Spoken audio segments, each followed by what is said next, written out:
할렐루야. 하나님의 사랑과 은총이 넘치시길 축원합니다. 오늘 9월 20일 월요일 날 이제 추석 연휴가 지난 금요일 날부터 시작돼서 또 고향으로 내려가신 분들도 많이 계실 것이고 또 이렇게 쉬고 계신 시간인 것을 압니다. 오늘 하나님의 말씀을 또 같이 생각해 보면서 말씀 속에서 힘과 용기를 얻고 축복받는 귀한 시간 되길 바랍니다. 지난주부터 이제 여호수아에 대한 말씀을 같이 생각해 보고 있지 않습니까? 오늘은 여호수아서 3장 14절에서부터 17절까지 나오는 말씀을 통해서 이제 여호수아가 첫 번째로 직면했던 첫 번째로 맞이하게 됐던 위기, 그것은 바로 요단강을 건너는 문제였었는데 이 부분에 대해서 같이 한번 일주일 동안 같이 한번 생각해 보려고 합니다. 여호수아서 3장 14절 17절은 이렇게 됩니다. 백성들이 요단강을 건너기 위해 진치던 곳을 떠났을 때 제사장들은 백성들 앞에서 언약궤를 옮겼습니다. 추수할 때가 되면 요단강에 물이 가득 찼는데 그때도 물이 넘쳐 흐르고 있었습니다. 요단강 언약궤를 나르던 제사장들이 강가에 도착하여 강물에 발을 내디뎠습니다. 바로 그 순간 강물의 흐름이 그치고 강물은 멀리 떨어진 아담이라는 곳까지 뚝처럼 쌓였습니다. 그것은 사라밧 근처의 한 마을입니다. 사해로 흐르는 요단 강물이 완전히 말라버려서 백성들은 여리고 근처로 강을 건널 수 있었습니다. 강바닥은 완전히 말랐습니다. 이스라엘 모든 백성이 강을 건너는 동안 제사장들은 언약궤를 맨 채 강 가운데 서 있었습니다. 이스라엘 백성은 마른 땅을 밟으며 요단강을 건넜습니다. 자, 무려 430년 동안 종노릇하던 자리에서 벗어나서 가나안 땅을 향해 나갔지만은 그러나 그들의 불순종과 불신앙으로 말미암아 40년이나 되는 긴 기간 한 세대가 광야에서 다 목숨을 잃고 죽고 말았습니다. 이제 여호수아 세대가 일어나서 이제 그곳에서 광야에서 태어난 사람들을 데리고 이제 가나안 땅에 들어가려고 하는데 가나안 땅에 들어가기 위해서는 바로 첫 번째 장애물인 요단강을 건너야 되는 이와 같은 위기를 그들은 맞이하게 됩니다. 오늘 말씀에 보면은 마침 그때가 하필이면 추수하던 때였기 때문에 추수 때는 요단강물에 물이 가득 찼고 물이 넘쳐 흐르고 있었다라고 이렇게 말하고 있는 것을 볼 수가 있습니다. 그러니까 물론 우리가 지금 요단강에 가보면은 어떤 요단강 줄기는 굉장히 좁고 얕아서 이게 무슨 강이야 할 정도로 아주 계열 같은 것도 없잖아 있습니다만은 그 당시에는 바로 굉장히 넓은 곳이었고 그리고 깊은, 그래서 사람이 그냥 건너기도 힘들었고 더군다나 물이 가득 차서 많은 물이 넘쳐 흐르고 있는 아주 큰 장애물이 바로 요단강이었던 것을 보게 됩니다. 근데 이러한 것은 바로 우리 인생에 있어서 하나님의 큰 축복을 받으려고 하고 하나님께서 약속하신 곳으로 가려고 하더라도 항상 그 앞에 가로막고 있는 장애물이 있다는 것을 우리들에게 상징적으로 보여주죠. 축복의 땅으로 그냥 들어가는 게 아닙니다. 약속의 것을 얻기 위해서 그냥 되는 게 아니고요. 전진을 가로막는 장애물들은 항상 있다 하는 사실을 우리는 꼭 기억해야 될 겁니다. 그래서 하나님께서 이제 여호수아에게 요단강을 건너라 라고 말했습니다. 이들은 지금 요단강 동편에 있는 겁니다. 요단강 동편은 바로 지금 모압과 암몬 지역이고 현재는 요르단이라고 하는 나라가 그곳에 있습니다. 척박한 곳입니다. 광야 지역이고 그리고 또한 그곳에서 이제 요단강을 건너서 서편으로 들어가면 첫 번째 맞이하는 성이 여리고고 적과 꿀이 흐르는 가나안 땅에 그들이 이제 들어가게 됩니다. 여리고에 두 번인가 아주 옛날에 1990년대에 두 번 성지순례 간 적이 있었는데 이 여리고는 굉장히 낮은 지역에 있습니다. 그러니까 지중해면보다도 적어도 350m 밑에 해저에 있을 정도로 낮은 지역이기 때문에 굉장히 더운 날씨예요. 열대 날씨였고 그렇기 때문에 열대 과일들이 아주 굉장히 많이 열려 있었고 아주 맛있는 오렌지가 거기 나오는 것이 이 바로 여리고 오렌지였습니다. 그러니까 그만큼 풍요로운 곳이죠. 근데 그곳을 가기 위해서는 거기에 맡고 있는 것이 바로 뭐냐면 요단이더라 하는 사실이에요. 요단에 대해서 지난번에도 한번 얘기한 적이 있죠. 요단의 의미는 밑으로 내려간다라는 뜻이죠. 그래서 궁극적으로는 죽음이라는 뜻도 갖고 있습니다. 왜냐하면 오늘 성경 말씀에 지금 나오는 것처럼 사해로 흐르는 요단 강물이란 말이 있습니다. 그러니까 갈릴리 호수에서 나와서 풍요로운 많은 물고기들이 있는 갈릴리 호수에서 물이 흘러나와 가지고 너무 낮은 지역으로 흐르고 있기 때문에 더 이상 다른 데로 빠져나갈 데가 없어요. 그 오직 요단 강물이 그 계속 그 물을 따라 가지고 어디로 가냐면은 이제 사해 바다로 죽음의 바다로 가게 되는 것을 볼 수가 있습니다. 그렇기 때문에 이 요단강을 건너야 되는 것은 바로 이 약속의 땅을 가기 위해서는 요단강을 건너야 되는 과정이 필요하다라는 겁니다.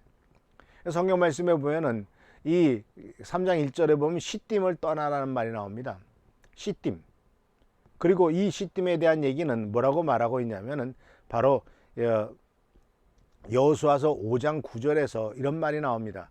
그때 여호와께서 여호수아에게 오늘에야 비로소 너희가 애굽에게 당한 수모를 벗어버렸구나 하고 말씀하셨다. 그래서 오늘까지도 사람들은 그것을 길갈이라고 부르는데 길갈이란 말은 굴러가다라는 뜻이다. 길갈, 다시 말하면 굴러가다라고 하는 뜻, 이것은 요단강을 건너가야 되는 그 이유는 죄악을 벗어버리기 위해서이고, 첫 번째는 과거의 구습을 벗어버리기 위해서고, 두 번째는 수치를 벗어버리기 위해서 요단강을 건너야 된다라고 하는 것을 우리들에게 가르쳐주고 있는 것을 보게 되면, 사랑하는 성도 여러분, 요단강 서편에 있는 것들을 다 쳐부수고 이제 요단강 동편으로 건너오는데, 바로 그때 이제 이 할례를 했고, 할례를 하고 난 다음에 모든 수치가 이제 다 없어져서 준비가 되었다라고 말하는 것을 볼 수가 있습니다. 그래서 사랑하는 성도 여러분, 수치를 벗어버리고 죄악을 벗어버리기 위해서 이것은 약속의 땅으로 들어가기 위한 중요한 조건이기도 하다라는 것이죠. 근데 잘 말씀을 보면은요, 요단강을 건너는 과정은 홍해를 건너는 것과 비교가 됩니다. 이스라엘 민족이 가나안 땅으로 들어가기 위해서는 홍해를 건너야 되지 않습니까? 그리고 또 한 가지 요단강을 건너야 됐는데, 이 홍해를 건널 때는 우리가 알다시피 하나님께서 모세를 통해서 홍해를 갈라놓고 건너가게 하셨습니다. 홍해에 도착했을 때 뒤에서는 애굽의 군대가 쳐들어왔을 때 하나님께서 모세에게 내가 들고 있는 지팡이를 홍해 바다 위에 내밀어라. 그러면 이 내밀면 바로 이 홍해가 갈라질 멈추고 물이 멈추고 갈라질 것이다라고 말씀하셨어요. 그래서 모세가 그 믿음에 따라서 그렇게 행동을 했을 때 이제 멈추고, 그러니까 물이 멈추고, 양쪽 성경에 보면은 양쪽에 물이 절벽같이 멈춰버리고 한쪽은 이제 흘러 내려가 버렸을 테니까 아마도 한쪽이 멈췄겠죠. 그리고 그곳에 또한 홍해 가운데 있는 마른 땅을 그들도 걸어서 건넜다라는 사실을 보여줍니다. 그리고 이것은 말하자면 우리들에게 뭘 가르쳐 주는 거냐면은 구원의 길을 가르쳐 주고 있는데, 구원의 길은 우리가 헤쳐나가서 우리가 홍해를 가르고 하나님 나라에 가는 게 아니라 하나님이 구원의 길을 만들어 놓으시고 그 길을 우리가 믿음으로 들어가면 된다라는 것이죠. 물론 홍해를 건넌다는 것이 참 두렵겠죠. 왜냐하면 한쪽에는 엄청나게 많은 물들이 대기하고 있기 때문에 언제 이것이 쏟아져 나올지 모르지 않습니까? 성경에 보면 이스라엘 민족이 다 건너고 난 다음에 그것을 쫓아서 애굽의 군대들이, 병거들이 쫓아왔을 때 그때 하나님께서 물을 흩트는 바람에 그들이 다 이제 수장되었다라고 하는 기록이 나오지 않습니까? 그러니까 그만큼 두려운 거예요. 그렇지만은 하나님께서 만들어 놓으신 구원의 길이다라고 믿고 그 길을 가는 거죠. 근데 구원의 길은 하나님이 만들어 놓으셨습니다. 믿음으로 들어드는 것은 우리가 해야 될 일이죠. 이것이 바로 홍해를 건널 때의 이야기였습니다. 그러나 요단강은 다르죠. 이제 오늘 내일 모레 계속 말씀을 생각해 보겠습니다만은 이 요단강을 가는 길은 구원의 길이 아니라 정복과 승리의 길로 가는 것. 우리는 예수를 믿고 하나님의 자녀가 됐을 때 구원의 길을 통과했습니다. 그런데 그 다음은 정복과 승리의 길입니다. 정복과 승리의 길은 저 싸움을 해야 되는 것이고 다퉈야 되는 것이고 우리가 극복해야 되는 것이고 노력해야 되는 부분들이 있는 것이 바로 정복과 승리의 길이다라는 거예요. 그런데 오늘 말씀 속에서 우리가 또 한 가지 이해해야 될 것은 바로 이 여호수아가 백성들에게 뭐라고 말을 하고 있냐면은 너희가 한 번도 가보지 않은 길이다라는 말을 합니다. 이전에는 가보지 않은 길이다라고 말을 하고, 그렇기 때문에 이 홍해를 가르고 건너는 길뿐만 아니라 요단강을 가는 길은 한 번도 가보지 않은 길이기 때문에 인생에 대해서 우리들은 한 번도 가보지 않은 길을 걸어가고 있구나 하는 것을 우리들은 알아야 된다는 것이죠. 하루하루 시간이 지나가고 우리가 나이가 들어갑니다. 그런데 오늘 하루 내일 하루가 똑같은 하루가 반복되지만은, 그러나 내일 일을 우리가 모르잖아요. 이전에 가보지 않았던 길을 걸어가고 있는 거 아닙니까? 작년 초부터 코로나 바이러스라는 것이 생겨가지고 정말 우리들은 우리 인생에서 전에 가보지도 않았던 길을 걸어가고 있습니다. 그렇기 때문에 앞날에 대한 두려움이 있습니다.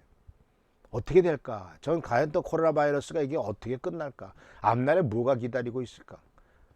우리는 이전에 가보지 못한 길을 가고 있죠. 그렇기 때문에 사실은 이제 이어지는 권면의 말씀이 이제 내일 이어지는데, 인생에 대한 새로운 이해와 내 자신의 경험과 내 자신의 어떤 것들보다도 하나님을 더욱더 의지하고 순종하고 하나님만을 바라봐야 될 자리에 들어가는 것이 지금 우리들에게 필요한 것이다라는 것을 발견할 수가 있습니다.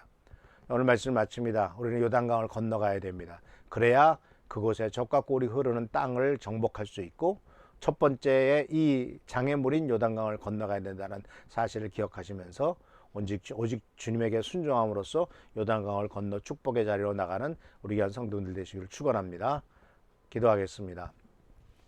좋으신 주님 은혜를 감사합니다.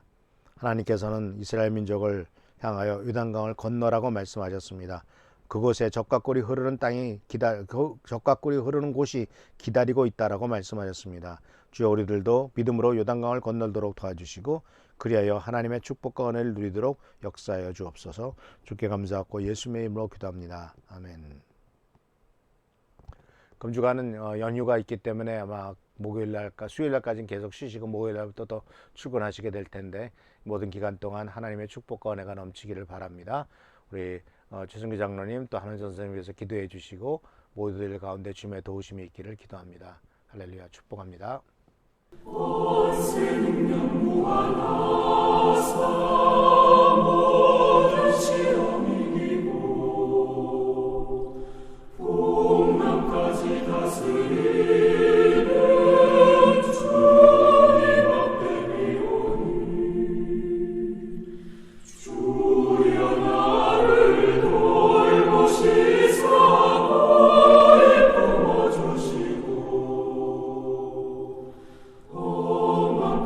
지나도